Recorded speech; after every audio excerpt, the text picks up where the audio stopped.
వాక్యంలోనికి మనం వెళ్దాం. ఇది అమూల్య సమయం. ఇది దేవుని మాటలను పెట్టి నీ వాక్యమే నన్ను బ్రతికించిన మాటలు మనం విందాం. దేవుడు జీసస్ కాలింగ్ మినిస్ట్రీ మహిమగల సంఘం తరఫున మీ అందరికీ నాకు కూడా నా హృదయపూర్వకమైన ధన్యవాదాలు తెలియజేస్తాను. వందనాలు. బాగున్నారా? చాలా సంతోషం. మరి ఈ ఆనందాన్ని మీరు చెప్పట్లలో నాకు తెలియజేస్తూ ఉన్నారు. చాలా సంతోషం. ఈ అమూల్యమైన మాటలు మనం విందాం. వేటిని వదలకూడదు. ఇది అంశం. జాగ్రత్తగా మీరు వినండి. మీ జీవితాలు మార్చుకోండి, మీ బ్రతుకులు మార్చుకోండి. దేవుని కృపను బట్టి మీరు చాలా ఈ మాటలు మీరు వింటే మహాత్ములైపోతారు. ఈ మాటలని వింటే మీరు ఉన్నత స్థాయికి తీసుకుని వెళ్తాడు. ఈ మాటలని వింటే పరలోకాన్ని చేరుతావు. ఈ మాటలని వింటే నీవు ఈ లోకంలో బ్రతుకుతావు. నీవు ఈ మాటలు వింటే నీకు ఇచ్చిన మీరు దేవుడు పొడిగించేవాడే ఉన్నాడు. అంత శక్తి కలిగిన మాటలు మీరు వినండి. దేవుని సన్నిధికి వచ్చారు. ఈ విషయము ఏదట అంశం పేరు మనకు ఏటిని వదలకూడదు. మరి ఏటిని వదిలాం? ఏటిని వదిలాం? మంచిది వదిలామా, లేదా చెడును స్వీకరించామా, లేకపోతే నిన్ను నడిపించేది వదిలామా?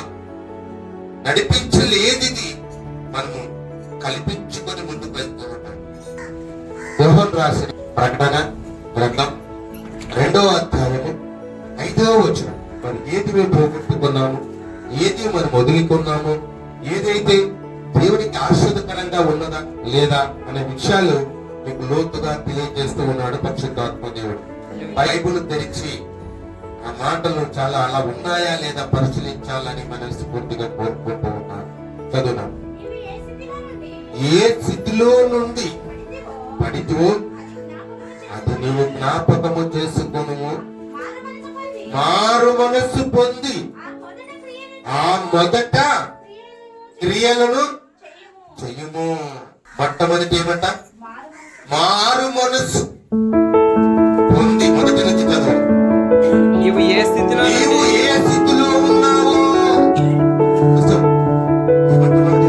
నీవు ఏ స్థితిలో ఉన్నావు అంటే ముందు ఎలా ఉంటుంది? నువ్వు ఏ స్థితిలో నుండి పడితివో, ఏ స్థితిలో నుండి పడితివో అది జ్ఞాపకము చేసుకొని జ్ఞాపకం చేసుకో. అది నీవు జ్ఞాపకం చేసుకో సహోదరి సహోదరుడా. ఏ స్థితిలో నుండి ఉంటివో అది జ్ఞాపకము చేసుకొని జ్ఞాపకం చేసుకొని మారు మనసు పొంది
నిందలు చిన్న అవమానం కావచ్చు, ఇక్కడ ఉన్న సమస్యల గురించి నీ పట్టించుకోవద్దు.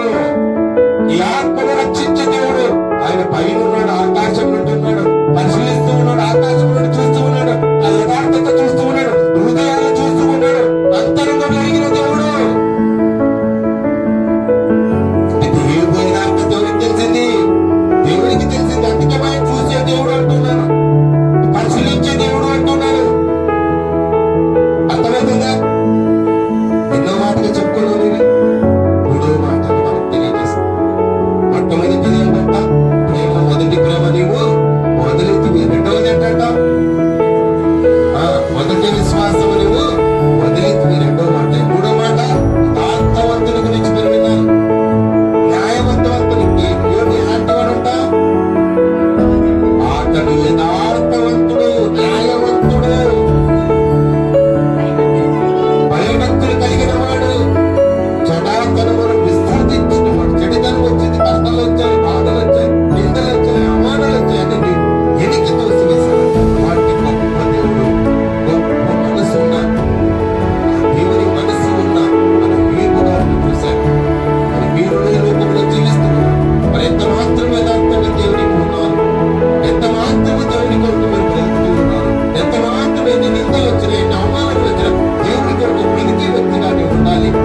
నీవు దేవుడే నన్ను కాపాడలేకపోతే ప్రమాదము నుండి, కీడు నుండి, అపాయము నుండి నన్ను దేవుడు కాపాడు కాబట్టి నేను ఆయన ఒక్కటే చెవులు నేను మరొకటి గట్టిగా పట్టుకొని ఉన్నాను దేవుడు తాడుతున్నాను.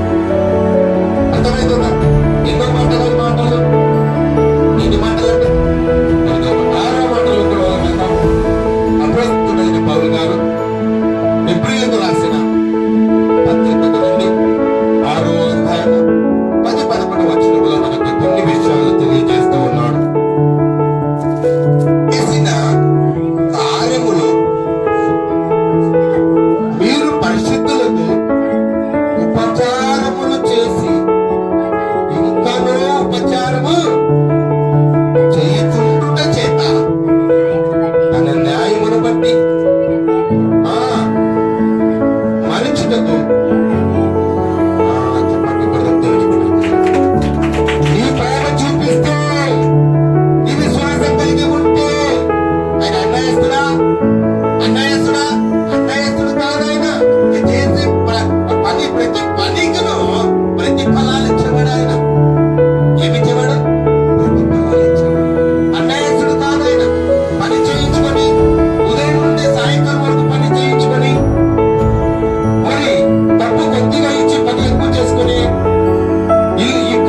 దేవుడు వాక్యం దీవించి బలపరచును గాక. ఆమేన్.